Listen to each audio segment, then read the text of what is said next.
योगी आदित्यनाथ इन दिनों full form में है और योगी की फॉर्म ने विरोधियों की टेंशन को बढ़ा दिया है। योगी ने आज करहल में 30 मिनट के लिए माइक संभाला और यादव वोट वाला गणित बदल कर रख दिया। योगी ने अपनी बात सपा के डीएनए से शुरू की, चाचा भतीजा से होते हुए योगी टापू तक पहुंच गए। अखिलेश यादव के पास आखिर कौन सा टापू है? योगी ने करहल में टापू की कहानी आखिर क्यों सुनाई? दरअसल करहल जो है वो सपा का गढ़ है। यहां 38% यादव वोटर हैं।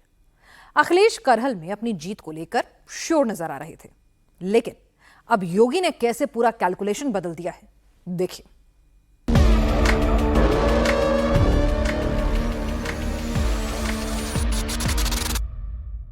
जब उनको लगा कि अब उत्तर प्रदेश सुरक्षित नहीं रहा, तो इन लोगों ने तो अपने लिए दुनिया के अलग अलग देशों में द्वीप खरीद लिए होंगे, लेकिन बहनों और भाइयों, हमें और आपको तो इसी प्रदेश में रहना है।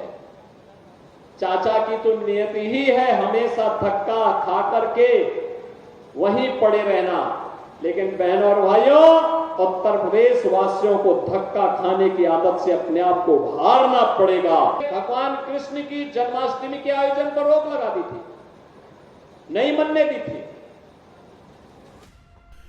योगी अखिलेश की दुखती रग दबा रहे हैं। जहां पर अखिलेश को सबसे ज्यादा दर्द होगा, जिससे सबसे ज्यादा नुकसान होगा, योगी वहीं अटैक कर रहे हैं। योगी ने अखिलेश के टापू की बात भी की और पीडीए में चल रही परिवार वाली पॉलिटिक्स की कहानी भी सुनाई।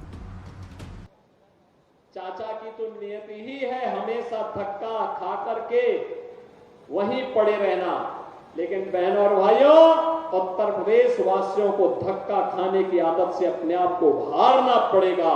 सम्मान के साथ राष्ट्रवादी मिशन का सिपाही बन करके आगे बढ़ने की हमें आदत डालनी पड़ेगी, और इसी के लिए ये 450 करोड़ रुपए की विकास की परियोजनाओं की सौगात लेकर के आज मैं आपके पास इस मंच के साथ आया हूं।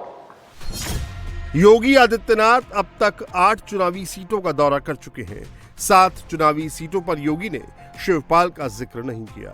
अखिलेश यादव के टापू पर भी कुछ नहीं बोला, लेकिन करहल आए तो योगी ने शिवपाल यादव का जिक्र कर दिया और चुनाव में टापू भी ले आए। मैनपुरी की चिंता नहीं थी इनको, इटावा की चिंता नहीं थी, इनको स्वयं की चिंता थी। इनको प्रदेश की चिंता नहीं थी, क्योंकि इनको स्वयं की चिंता थी। और इसीलिए जब उनको लगा कि अब उत्तर प्रदेश सुरक्षित नहीं रहा, तो इन लोगों ने तो अपने लिए दुनिया के अलग अलग देशों में द्वीप खरीद लिए होंगे, लेकिन बहनों और भाइयों, हमें और आपको तो इसी प्रदेश में रहना है। करहल में 38% यादव वोट है। करहल में यादव वोट ही जीत की गारंटी है। योगी ने उसी करहल में शिवपाल यादव का जिक्र क्यों किया? अखिलेश यादव का टापू कौन सा है? योगी ने चाचा और भतीजे की कहानी करहल में क्यों सुनाई? अखिलेश यादव ने शिवपाल के साथ क्या किया? शिवपाल यादव को समाजवादी पार्टी में क्या झेलना पड़ा? योगी ने ये सब क्यों समझाया? योगी आदित्यनाथ ने यूं ही करहल में शिवपाल का जिक्र नहीं किया। योगी ने बहुत सोच समझकर शिवपाल का नाम लिया है। करहल में सबसे ज्यादा यादव वोट हैं, ये बात सबको मालूम है, लेकिन करहल का यादव वोट सिर्फ अखिलेश यादव का नहीं है। करहल का यादव जितना अखिलेश से कनेक्ट करता है, उससे कहीं ज्यादा वो शिवपाल यादव के साथ रहता है। ये बात योगी को भी पता है, अखिलेश यादव को भी। शिवपाल यादव के स्कूल की पढ़ाई करहल से ही हुई है। शिवपाल यादव ने 10वीं और 12वीं की पढ़ाई करहल में ही की है। आज भी करहल में सबसे ज्यादा दोस्त यार हैं तो वो शिवपाल यादव के ही हैं। 4 जून के बाद यूपी की पॉलिटिकल नक्शे में लाल रंग चढ़ा तो अखिलेश दिल्ली में दलबल के साथ पहुंचे। यूपी के यादवों के बीच लाइन ये चली कि शिवपाल यादव नेता प्रतिपक्ष बनेंगे, भतीजा दिल्ली देखेगा, चाचा शिवपाल यूपी चलाएंगे, लेकिन ऐसा कुछ नहीं हुआ। अखिलेश यादव ने शिवपाल यादव की जगह माता प्रसाद पांडे को अपनी कुर्सी सौंप दी। चाचा शिवपाल खाली हाथ रह गए। लोकसभा चुनाव में शिवपाल बदायूं से आदित्य यादव को लड़ाना चाहते थे। इसके लिए शिवपाल यादव को पहले अपने नाम पर टिकट लेना पड़ा और फिर आदित्य यादव को आगे करना पड़ा। अखिलेश ने पूरे परिवार को टिकट दिया, लेकिन शिवपाल के लिए एक एक्स्ट्रा सीट नहीं दी। समाजवादी पार्टी में चाचा और भतीजे के बीच अंदर खाने वर्चस्व की लड़ाई चलती है। ये बात किसी से छिपी नहीं है। यही वजह है कि 2017 में शिवपाल यादव ने समाजवादी पार्टी को छोड़कर अलग पार्टी बनाई थी। 2022 में मुलायम सिंह के निधन के बाद शिवपाल की पार्टी का सपा में फिर से विलय हुआ था। परिवार तो एकजुट हो गया, मैनपुरी का चुनाव भी जीत गया, लेकिन शिवपाल को कुछ खास नहीं मिला। 2024 सब आगे हो गए। अखिलेश यादव दिल्ली से यूपी तक बड़े लीडर बन गए। डिंपल यादव दोबारा सांसद बन गई। धर्मेंद्र यादव और अक्षय यादव भी दिल्ली पहुंच गए। चाचा रामगोपाल पहले से ही दिल्ली में हैं, लेकिन शिवपाल यादव यूपी में अकेले रह गए। बात आई कि उपचुनाव में शिवपाल यादव को बड़ी जिम्मेदारी मिलेगी, लेकिन ऐसा हुआ नहीं। शिवपाल यादव जसवंत नगर से विधायक हैं, लेकिन शिवपाल को अखिलेश ने करहल की जिम्मेदारी नहीं दी। शिवपाल यादव को सिर्फ एक सीट का प्रभारी बनाया गया। शिवपाल यादव को सिर्फ कटहरी की सीट मिली। यही वजह है कि योगी करहल आए तो उन्होंने अखिलेश के पीडीए के परिवारवाद और टापू के साथ साथ चाचा भतीजे की स्टोरी का पूरा नरेशन करहल को बता दिया। इनका मॉडल देखना है तो मॉडल इनका विकास का नहीं है। ये लोग विकास का नहीं, विकास के कार्यों में लूट मचाने वाले लोग हैं। आपने इनके कारनामों को देखा होता तो इनका कारनामा वही है जो अयोध्या में एक निषाद बेटी के साथ समाजवादी पार्टी के नेता के द्वारा किया गया था। इनके घिनौने कृत्य वही है जो लखनऊ में एक बेटी को कैसे इन लोगों के द्वारा गिराया जाता है, ये इनका चेहरा है। और इनके वास्तविक कारनामे देखने हो तो कन्नौज में घटित घटना और नवाब ब्रांड ये समाजवादी पार्टी का वास्तविक चेहरा है। करहल और मैनपुरी समाजवादी पार्टी का गढ़ है। 28 साल से मैनपुरी लोकसभा सीट पर एसपी का कब्जा है। 31 साल से करहल विधानसभा पर एसपी जीत रही है। शिवपाल यादव के बाद योगी ने करहल के यादवों को श्री कृष्ण की कहानी सुनाई। सपा सरकार में यादवों के इष्ट देव के साथ क्या हुआ था ये भी समझाया। आप देख रहे होंगे काशी में काशी विश्वनाथ धाम है।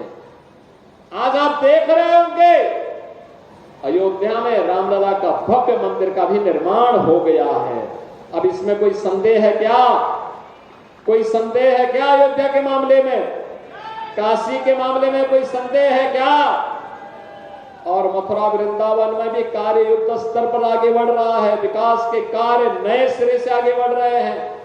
ये समाजवादी पार्टी की सरकार थी तो ये तो जन्माष्टमी के अवसर पर इन्होंने भगवान कृष्ण की जन्माष्टमी के आयोजन पर रोक लगा दी थी, नहीं मनने दी थी, क्योंकि जन्माष्टमी में परित्राणाय साधुनाम विनाशाय च दुष्कृताम का उद्घोष करने वाले श्री कृष्ण भगवान के द्वारा इस उद्घोष से कुछ लोगों को परेशानी होती थी, इसलिए समाजवादी पार्टी के सरकार में उनके नेताओं ने बैन कर दिया था।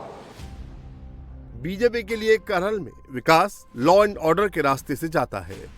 ये बात योगी आदित्यनाथ को अच्छी तरीके से पता है, इसीलिए योगी ने अपना पिटारा खोल दिया है। योगी ने करहल में 361 करोड़ रुपए की 379 परियोजनाओं का लोकार्पण और शिलान्यास किया। इसमें से करीब 40 करोड़ की विकास परियोजना अकेले करहल विधानसभा के लिए प्रस्तावित है, जिसमें 6 करोड़ 15 लाख रुपए से मिनी स्टेडियम का निर्माण, 19 करोड़ की लागत का ब्लॉक हॉस्पिटल प्रस्तावित है। इसके अलावा सड़क और दूसरी विकास परियोजना शामिल है। जिले में विकास होता है तो इसका बेनिफिट सीधे जनता को मिलता है। लोग सरकार से सीधे कनेक्ट करते हैं। 2022 में योगी सरकार ने इसी फॉर्मूले पर ही दोबारा सरकार बनाई थी। पूरी जो कभी वीवीआईपी जनपद माना जाता था, लेकिन विकास के कार्य में क्यों पिछड़ गया? मैनपुरी तो हमारे ऋषियों की धरती रही है, मयन ऋषि से जुड़ी हुई धरती रही है, मार्कंडे ऋषि से जुड़ी हुई धरती रही है। ये धरती च्यवन ऋषि के साथ जुड़ी रही, इसका संबंध रहा है।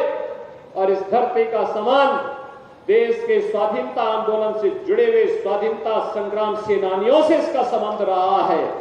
फिर पहचान का मोहताज करने वाले कौन लोग हैं आपके सामने? योगी ने करहल में चुनाव के लिए पार्टी की तैयारियों को भी चेक किया। जनप्रतिनिधियों और पदाधिकारियों के साथ उपचुनावों को लेकर मंथन किया। करीब 30 मिनट तक मंथन चला। योगी ने बीजेपी के कार्यकर्ताओं को जीत का मंत्र भी दिया। करहल की कहानी बदलने के लिए बीजेपी ने इस सीट के लिए अलग रणनीति बनाई है। सीएम योगी के साथ साथ मंत्रियों को भी काम पर लगाया है। करहल में जीत की जिम्मेदारी डिप्टी सीएम ब्रजेश पाठक को मिली है। डिप्टी सीएम ब्रजेश पाठक 2 बार करहल आ चुके हैं। इसके अलावा जयवीर समेत 3 मंत्रियों को भी ग्राउंड पर लगाया गया है। अगर करहल को लेकर अखिलेश यादव की बात करें तो 2022 में इस सीट से अखिलेश यादव विधायक थे। उपचुनाव है, सीट परिवार की है, बात गढ़ की है। ऐसे में अखिलेश किसी परिवार वाले को ही यहां से टिकट देंगे। तेज प्रताप यादव अखिलेश के भतीजे और लालू प्रसाद यादव के दामाद हैं। माना जा रहा है कि तेज प्रताप यादव इस सीट से चुनाव लड़ेंगे। 2014 में मैनपुरी से उपचुनाव में सांसद चुने गए थे। तेज प्रताप के नाम पर अखिलेश का ओके मिल चुका है, बस औपचारिक ऐलान बाकी है। अखिलेश ने 2024 का चुनाव जाति पर लड़ा। उपचुनाव में भी अखिलेश इसी फॉर्मूले पर चलेंगे। सरकार ने 10 साल में नौकरियां रोजगार न दिया हो, उससे क्या उम्मीद करोगे आप? कितने बड़ी संख्या में नौजवान हैं जो नौकरी चाहते हैं, उसके लिए भी सरकार को सोचना चाहिए। ये मुख्यमंत्री जाने वाले हैं, इसलिए इस तरह की भाषा का इस्तेमाल कर रहे हैं। करहल में 1,25,00,000 यादव और 25,000 मुस्लिम हैं। अखिलेश को इसी MY के फॉर्मूले पर भरोसा है। इसके अलावा करहल में शाक्य 35,000, बघेल 30,000, क्षत्रिय 30,000, ब्राह्मण 16,000, लोधी 15,000, वैश्य 15,000 और दलित वोटर 22,000 हैं। देश में किसी किसान की जमीन पर कोई कब्जा नहीं करता है। आज तो किसी व्यापारी का अपहरण नहीं होता है। आज तो बेटी की इज्जत के साथ कोई खिलवाड़ करने का दुस्साहस करेगा तो उसे मालूम है कि उसके इस दुस्साहस की क्या कीमत उसे चुकानी है, और साथ साथ चुकानी ही नहीं है, आने वाली 7 पीढ़ियां फिर कभी भी कोई ऐसी हरकत करने की जरूरत नहीं करेगा। इस प्रकार की एक सबक भरी कार्रवाई सरकार के स्तर पर होती है। अखिलेश यादव जाति और मुस्लिम पर निर्भर है। योगी काम पर वोट मांग रहे हैं। बीजेपी का टारगेट एरिया बड़ा है। अगर यहां विकास और लॉ एंड ऑर्डर का मुद्दा चला तो फिर कटेहरी का इतिहास बदल जाएगा।